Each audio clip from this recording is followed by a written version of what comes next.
Secretary of State Antony Blinken on Thursday vowed that Russia would be held accountable for its war crimes in Ukraine following atrocities revealed outside of Kyiv. Russian forces have completely vacated the areas surrounding Kyiv, a senior U.S. defense official confirmed this week. But the remains of more than 400 civilians in the suburb of Bucha were found abandoned on the streets or buried in mass graves, prompting global outrage. When it comes to Bucha, the atrocities, the war crimes, accountability, in and of itself, is absolutely necessary, Blinken said. Blinken warned that holding individuals accountable for war crimes can be a lengthy process but said, one day, one way there will be accountability. The secretary described some of the horrific events he was informed of following Russia's withdrawal, including the execution of at least one young man who, along with 4 others, was forced to kneel in front of 40 people crowded into the town square and then shot in the back of the head. A survivor from the incident said one of the Russian soldiers then addressed the crowd and said, "This is dirt.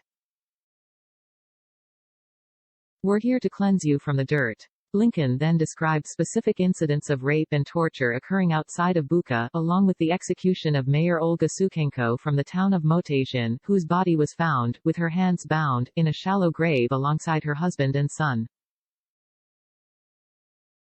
Russian negotiators said they would remove troops from Kyiv and the northern city of Chernihiv to increase mutual trust. But officials have warned this is merely a tactic for Russia to resupply its troops and focus its attention on a major offensive in eastern Ukraine. NATO, US and Ukrainian officials have also said the atrocities found in Bucha can be expected across the nation, particularly as Moscow sets its sights on Donbas in eastern Ukraine. For every Bucha, there are many more towns Russia has occupied, and more towns it is still occupying. Places where we must assume Russian soldiers are committing more atrocities right now, he added.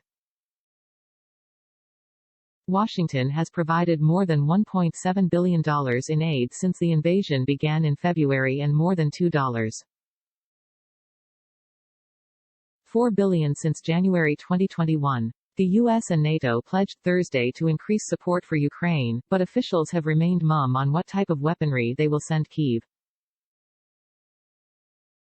Ukrainian Foreign Minister Dmytro Kuleba thanked NATO allies for the support they have provided but appeared frustrated when speaking to reporters, referencing constant obstacles Kyiv has had to jump through to get aid to Ukraine.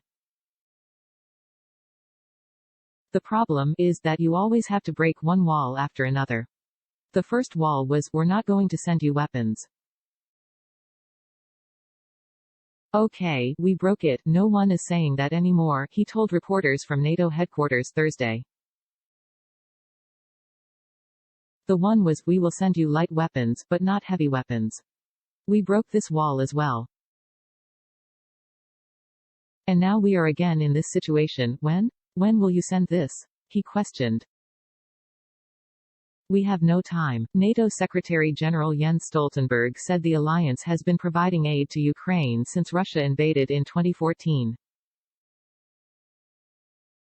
But Kuleba argued too little too late. It's a little bit of reluctance, unreadiness to act on time, acting only after tragedies like Bucha occur, he listed. The U.S. and NATO allies hit Russia with severe sanctions following the February invasion, and President Biden announced this week that the U.S.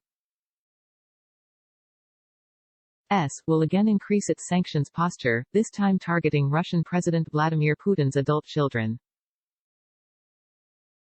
But Ukrainian officials argue more needs to be done to stop Putin's war machine by dropping all oil sales.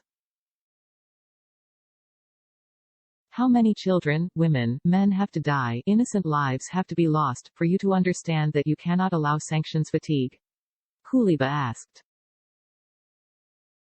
As we cannot allow fighting fatigue. The U.S. pledged to immediately stop all oil purchases from Russia last month.